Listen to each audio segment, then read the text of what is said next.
I agreed to house-sit a remote farmhouse. Just don't open the cellar, the owner said. That night, the floorboards creaked. I peeked down the basement stairs, and saw a hand slowly curl around the edge of the doorframe. Then the whispering started. "We know you're here. I work in healthcare. Been a nurse practitioner for over 10 years. I've seen everything: gunshot wounds, drug overdoses, people talking to things that aren't there.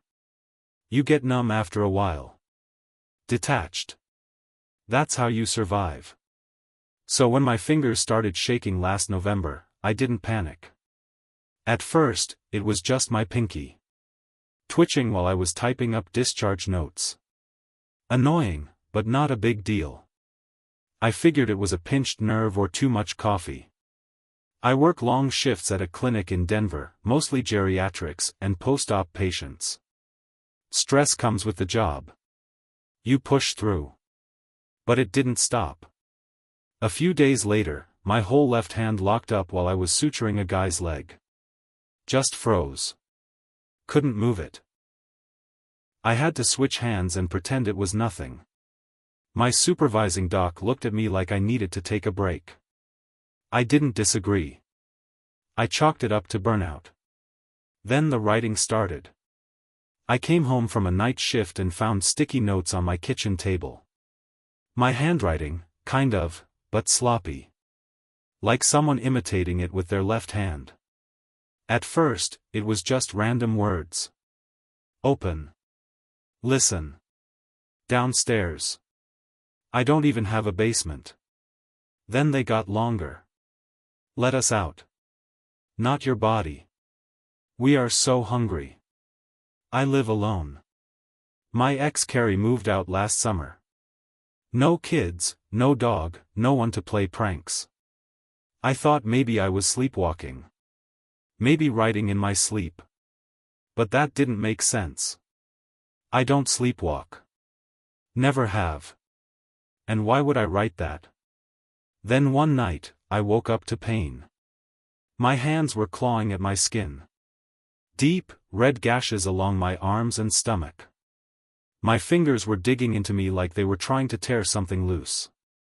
My sheets were soaked in blood. I screamed and jumped out of bed. My legs were shaking so bad I could barely stand. I remember wrapping my arms in towels, shaking the whole time. That's when I heard it. My voice. But not from my mouth. It was inside my head. We've been trapped too long. It was soft. Calm.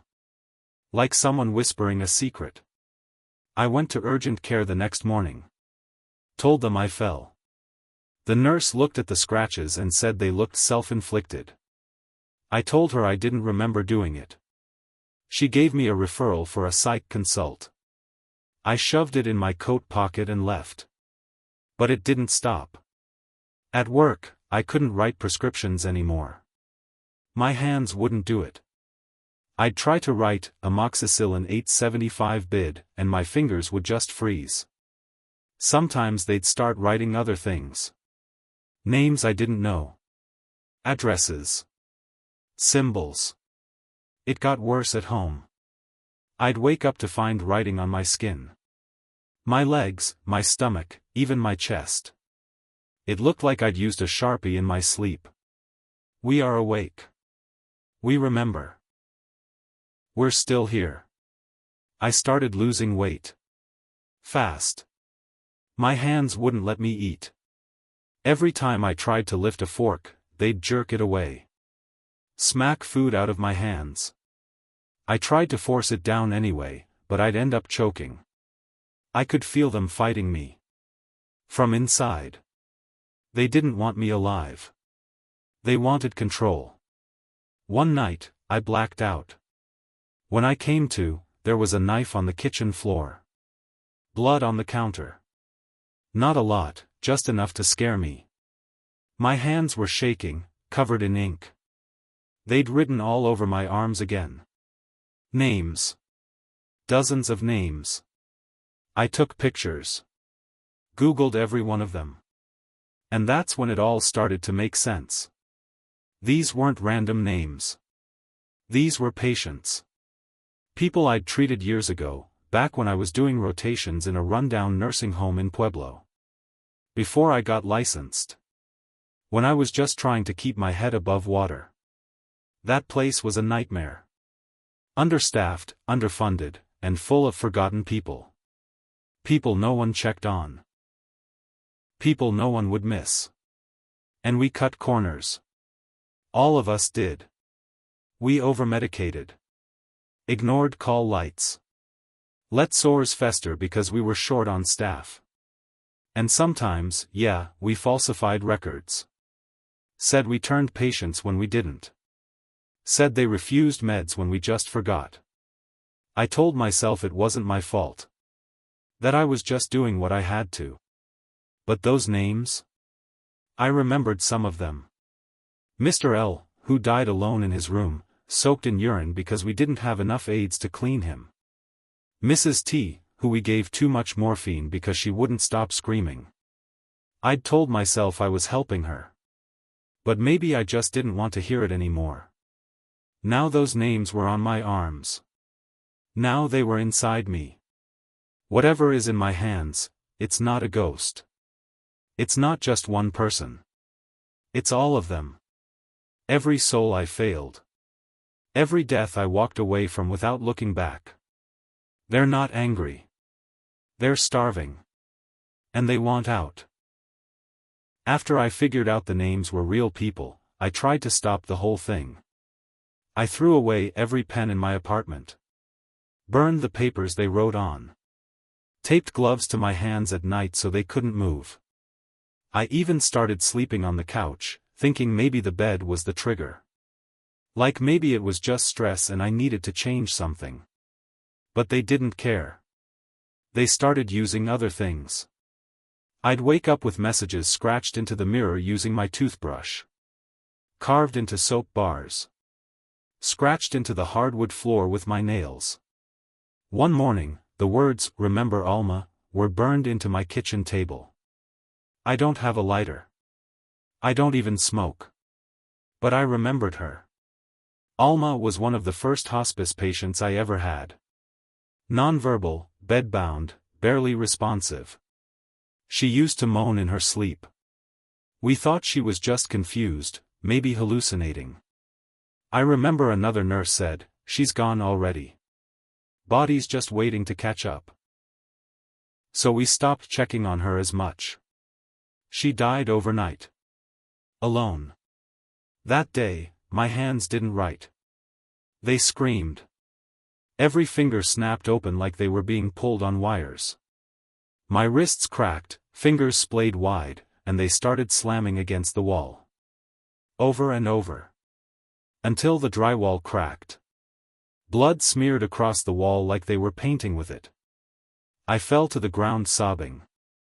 Screaming. Nothing stopped them until I said her name. I remember Alma. And everything went still. That was the first time I realized they weren't just trying to take over.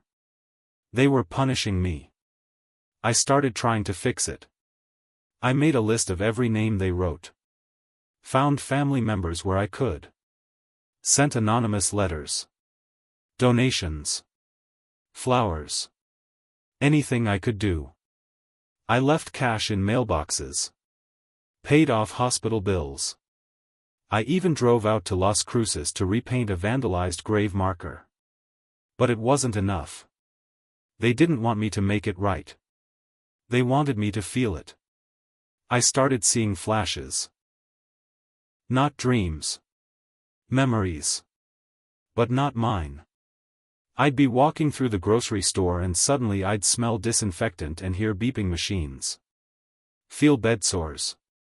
Taste metal in my mouth like I had a feeding tube down my throat. Then I'd snap out of it. Back in the cereal aisle. Heart racing. Shaking. I called out of work for good after that. Said I had a breakdown.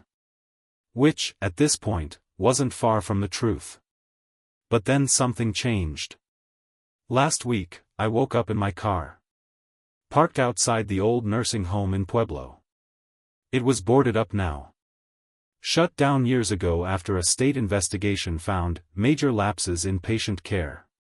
I should have gone home. Called someone. But I didn't. My hands opened the car door. They led me inside. I don't remember walking through that place. But I remember feeling every second of it.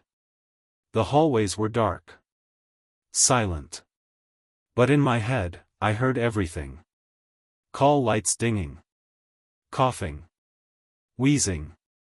Cries for help. I heard my name, too. Chris. That was the first time they'd called me by name. They weren't just haunting me now. They were using me. And then, right there, in the hallway, I saw her. Carrie. My ex. Standing there like she'd been waiting. Only it wasn't really her. She smiled in a way Carrie never did. Tilted her head like she was studying me. And then she said, in my voice, "They're almost done with you." Then she disappeared. When I got back to my car, there were fresh cuts on my arms again. No knife. No blood trail. Just marks. And a name I hadn't seen before. Daniel Reese. And I know who that is. He was the nurse manager at that nursing home. The one who covered for all of us. Who ordered us to fudge timesheets. Told us to double dose sleeping meds to keep the patients quiet. He got off clean. Never lost his license. Now he runs a private rehab center in Grand Junction. I know what this means. They're not just punishing me anymore. They want him next. And I don't know if I'm strong enough to stop them.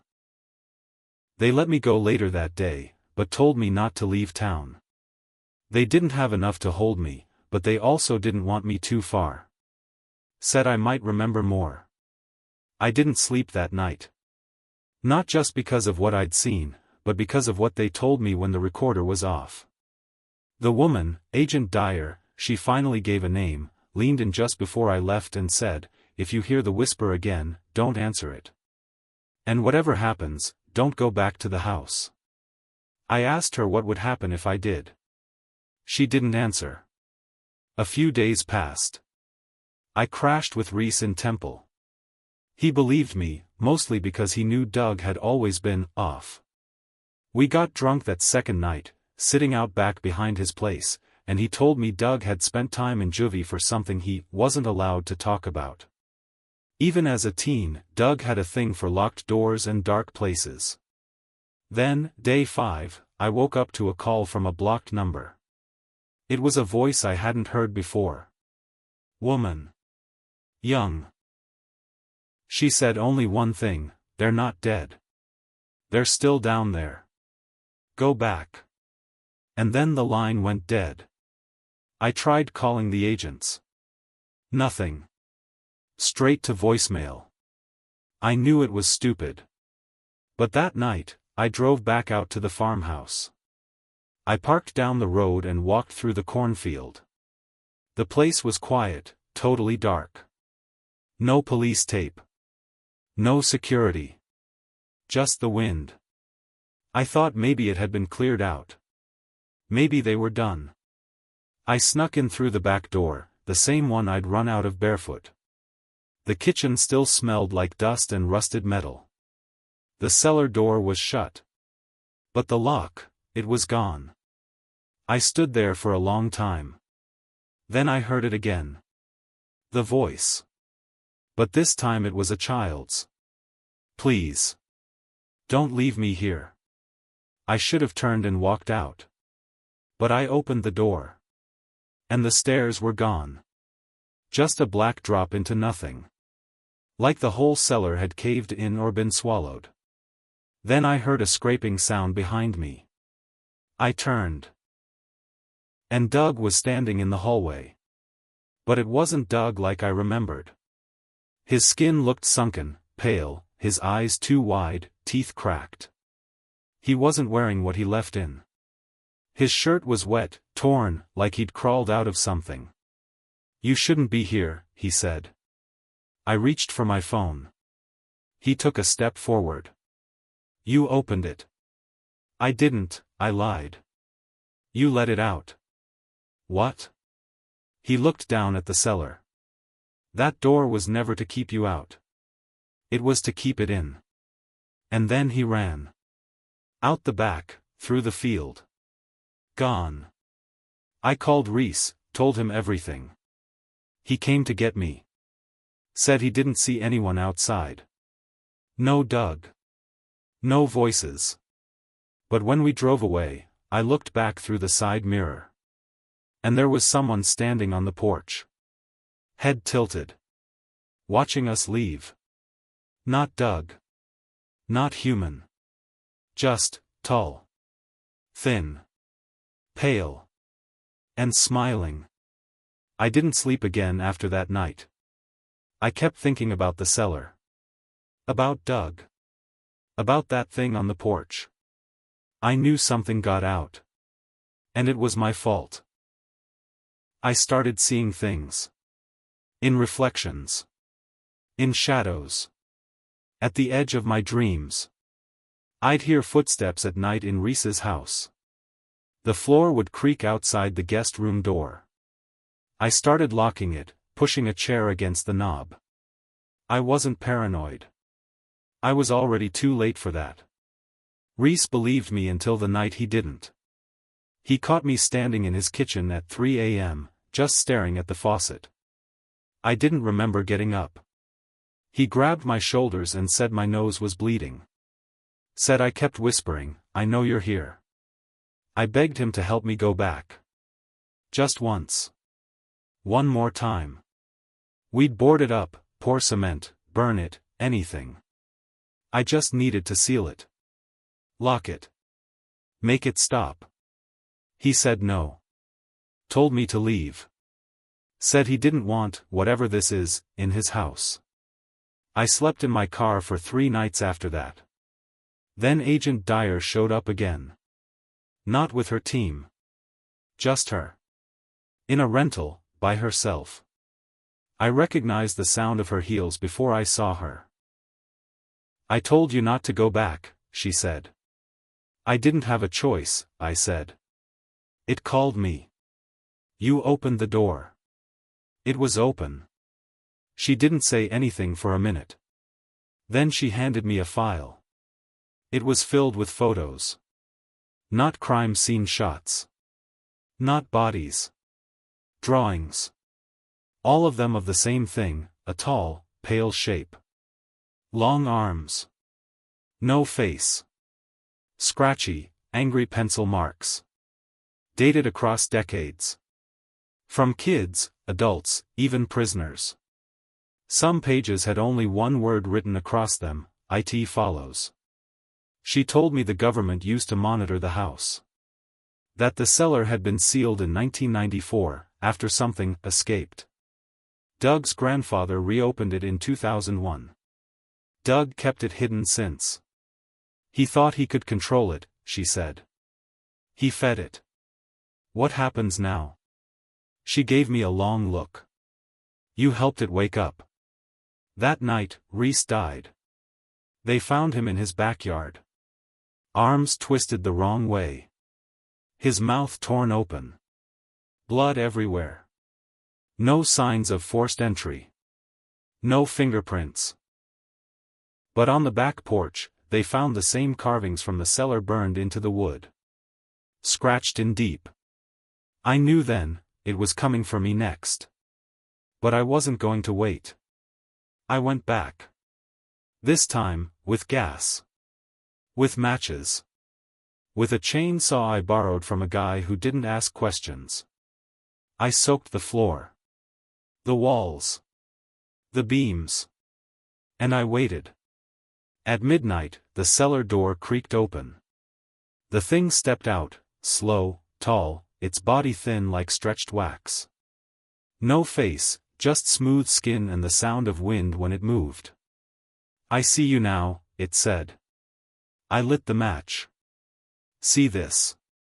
The flames went fast. The thing didn't scream.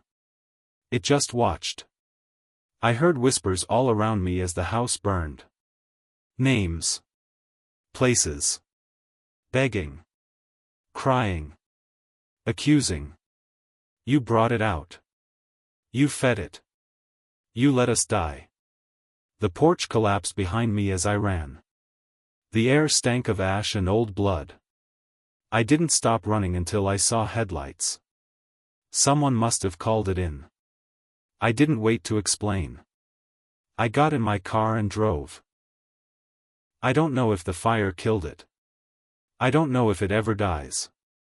But I know this, every night, right around 12:17 a.m., I hear creaking floorboards. No matter where I am. And sometimes, when I close my eyes, I hear the cellar door opening.